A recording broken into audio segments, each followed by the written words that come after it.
शारदीय नवरात्रि के ये है अब धीरे धीरे पूर्णता की ओर क्रियाशील हो रहे हैं और आज विशेष रूप से भौम शक्ति युक्त मंगलवार दिवस शक्ति पर्व के स्वरूप में माता धूमावती की अभ्यर्था आराधना संपन्न की जाती है और कहा जाता है कि धूमावती धूम्र स्वरूप में अर्थात जब राजा दक्ष ने अपनी पुत्री और अपने दामाद भगवान शिव को विशेष रूप से यज्ञ में आमंत्रित नहीं किया और उससे माता पार्वती बहुत ही रुष्ट हो गई और वह अपने पिता के घर गई और उस यज्ञ कुंड में ही अपने आप को समाहित कर दिया और उसके कारण से जो यज्ञ में धूम्र स्वरूप में उसका प्रादुर्भाव हुआ और वह माता धूमावती जो कि दरिद्रता को और जीवन में ज्येष्ठा लक्ष्मी के स्वरूप में उनकी वंदना की जाती है। अर्थात ज्येष्ठा लक्ष्मी स्वरूप में हम अभ्यर्था आराधना संपन्न करते हैं तो निश्चिंत रूप से जो भी जीवन की दरिद्रता है, जो भी अनेक अनेक पीढ़ियों से अनेक अनेक कुल समय से जो भी विषम स्थितियाँ रहती हैं, केवल और केवल जीवन में किसी तरह से भरण पोषण करना है, जीवित रहना है और बड़ी मुश्किल से वह जीवन चलता है, उसी के निवारण के लिए अपनी दुर्भिक्षता को, अपनी जो भी दरिद्रता को समाप्त करने के लिए धूमावती की अभ्यर्था संपन्न की जाती है, जिससे कि वह हम अपने गृहस्थ जीवन को सुश्रेष्ठ में बना सकें। और उसी के लिए विशेष मंत्र है ओम हलीम हलीम धूम धूम धूमावती दूरजटिये ठम ठम ठम फट शत्रु विनाशाय नमः। उसका हम मंत्र जाप करते हैं तो निश्चिंत रूप से विशेष रूप से यह उग्र स्वरूप में धूमावती की साधना है और हर रूप में जीवन में विजयश्री की प्राप्ति के लिए और अनेक अनेक कलिष्ठ रोगों से निवृत्ति के लिए। कलिष्ठ रोग कोई शारीरिक रोग नहीं, कलिष्ठ रोग का मतलब जो भी मेरे जीवन में वृद्धि के भाव में अवरोध पैदा कर रहे हैं वे भी एक तरह से रोगमय स्थितियां हैं। उन रोगमय स्थितियों को ही समाप्त करने के लिए, विषममय स्थितियों को ही समाप्त करने के लिए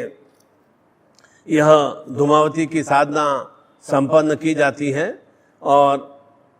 प्रत्येक सांसारिक मनुष्य भी चाहता है कि मैं जीवन में किसी भी रूप में दरिद्रमय स्थितियों में नहीं रहूं और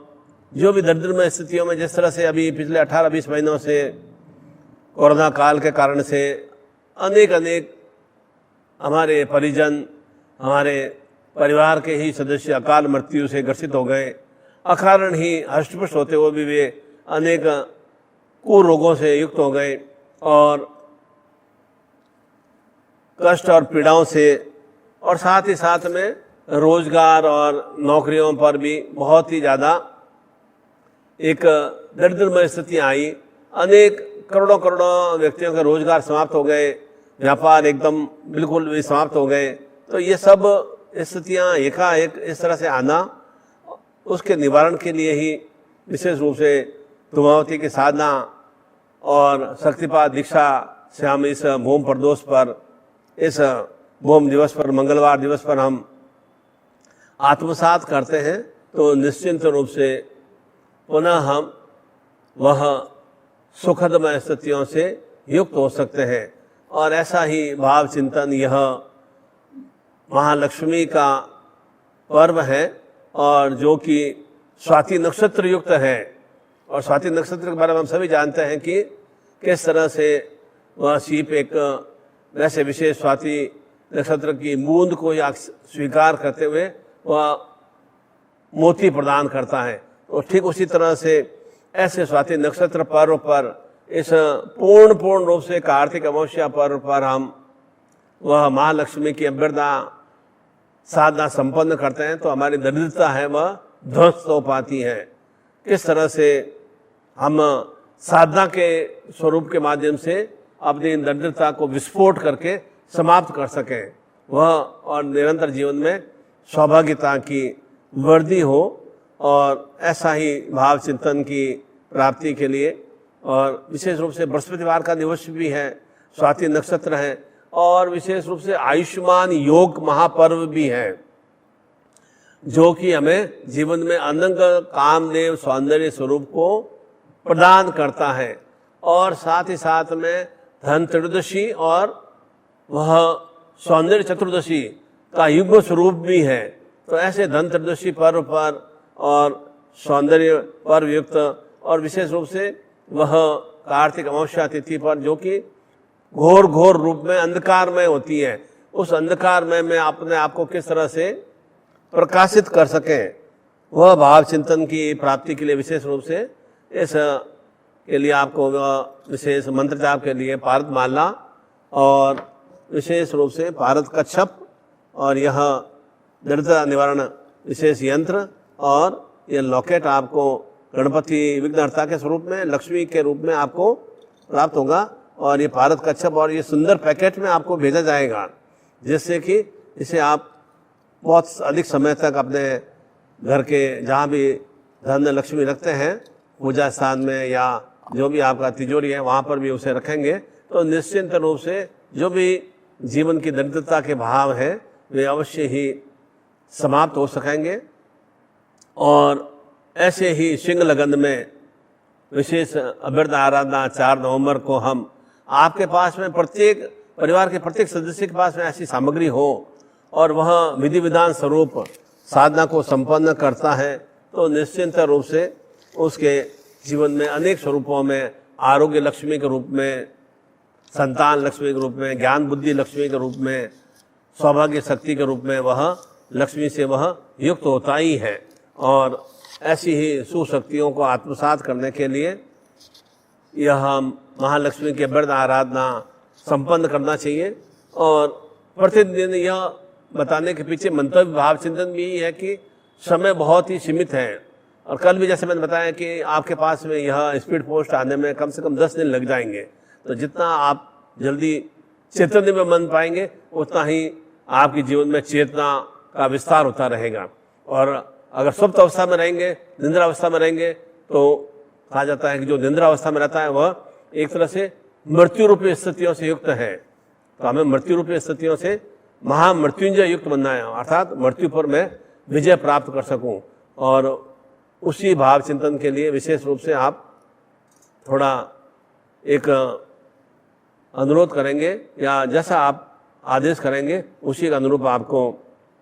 यह विशेष दरिद्रता दोषिनी साधना पैकेट पारद कच्छप, पारद माला और विशेष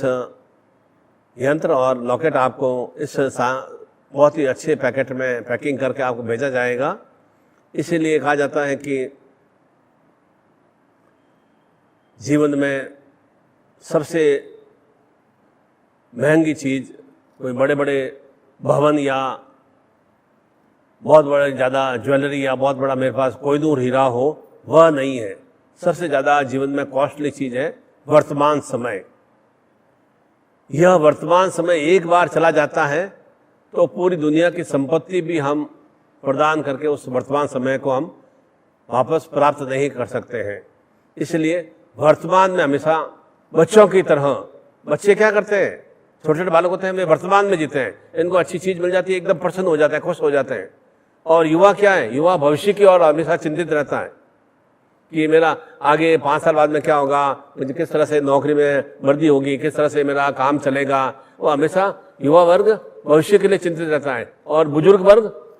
पास्ट से चिंतित रहता है। मेरा ऐसा भूतकाल, मेरा ऐसा बीता, मुझे इस तरह से मुझे दुख रहा, इस तरह तकलीफ रहा। तो हर तरह से बच्चों की तरह में प्रसन्न रहना चाहिए। बच्चे कैसे आनंद और प्रसन्नता से अपने, थोड़ी देर में कोई बच्चे आपस में लड़ाई झगड़ा भी करेंगे और वापस 5-10 मिनट बाद में वापस उनके साथ ही खेलने लग जाते हैं, हंसने लग जाते हैं और आमोद प्रमोद करने लग जाते हैं। वैसा ही हमारा ही भावचित्र होना चाहिए।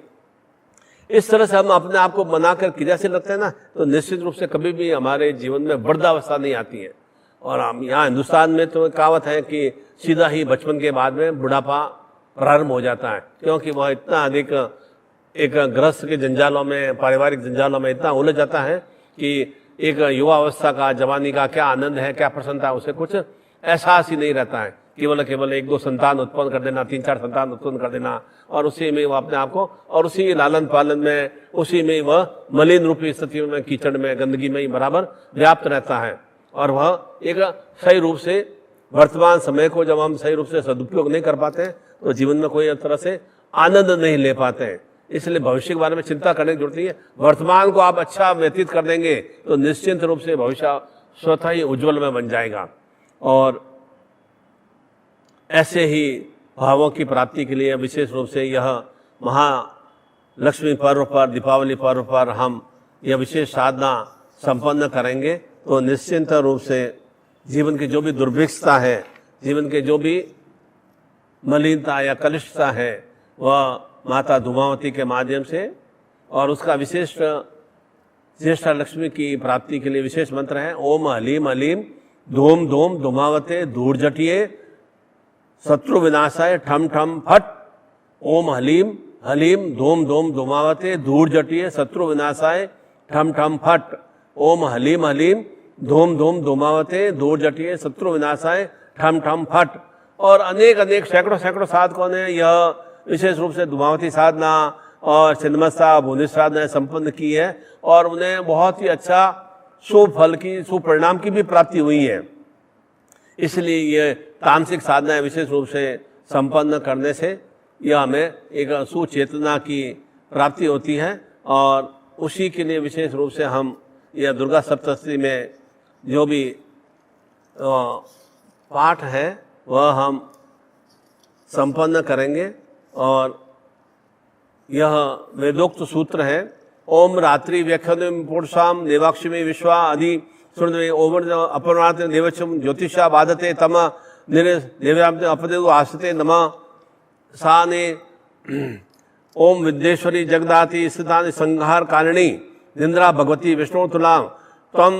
स्वाहम तम स्वधा तम हिम वस्त्रकार स्वात्मकम शुदा तोर्वेक्ष नित्य त्रिधा मात्रात्मिका स्थिता अर्धमात्रा स्थिता नित्या विशेष त्वमेव संध्या सावित्री त्वम देवी जननी परा विश्व राजे सृजते जगतम पाल्यते तव चरसरदा विष्णु सृष्टि रूपा स्थिति रूपा च पालने तथा सैंती रूपांते जगत जगदमपे महाविद्या महामाया महामेधा महास्मृति महामोहा स भवती महादेवी महाशूरी प्रकर्षि सर्वस्व गुणत्रय विभानिनी काल रात्रि महारात्रि महोरात्रि दारुणा श्री स्वतम ईश्वरी हितम बुद्धि बोध लक्षणाम लज्जाम पुष्टिम तुष्टिम शांति शांतिरेव खड्गिनी शूलिनी घोरा गदिनी चक्रिणी तथा शंखिनी चापिनी बाण भूषणी परिजान सौम्या सौम्य शेषा सुंदरी पराप्राणा परमा तुम्हें परमेश्वरी यच किंचिद सदा खिलात्मिके तथ्य सर्वस्व या शक्ति सात सदा याम तोयम तजसा जगतपान यो जगतम सोमे निंद्रावस नित कस्मा में विष्णु शरीर ग्रहण मितान एम च कार्तिकाय शोध शक्तिमान भवेत प्रभावे संसा मोह मार्ते दुरासा मधु कैटभो प्रबोध जगत स्वामी नित्याम लघु बोध कृष्णा सुमंत महाशुरो। इस तरह से इस धूमावती की चेतना को आत्मसात करने के लिए इसका हम नित्य 11 बार श्रवण करते हैं। तो पहले भी जैसे बता चुका हूं कि श्रवण मनन और चिंतन 3 क्रिया नित्य करना चाहिए। अच्छे भावों को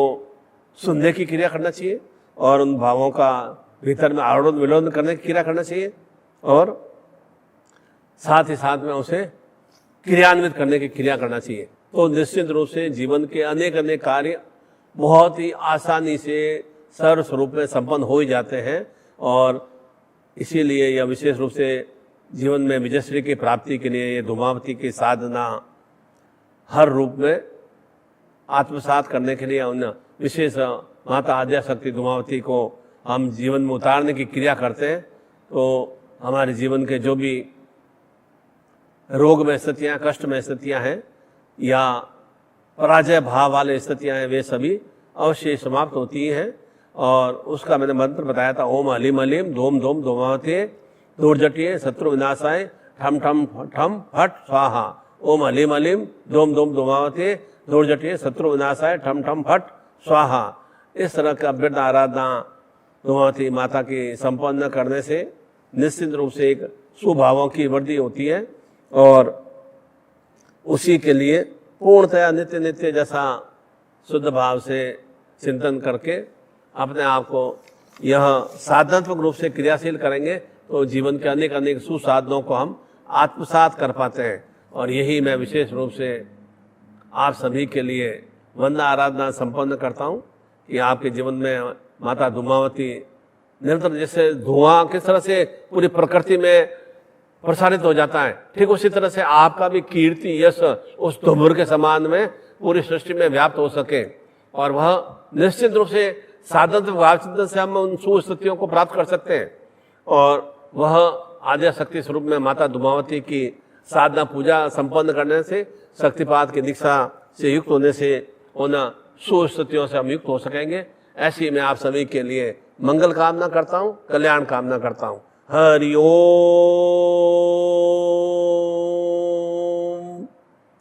हरि ओम।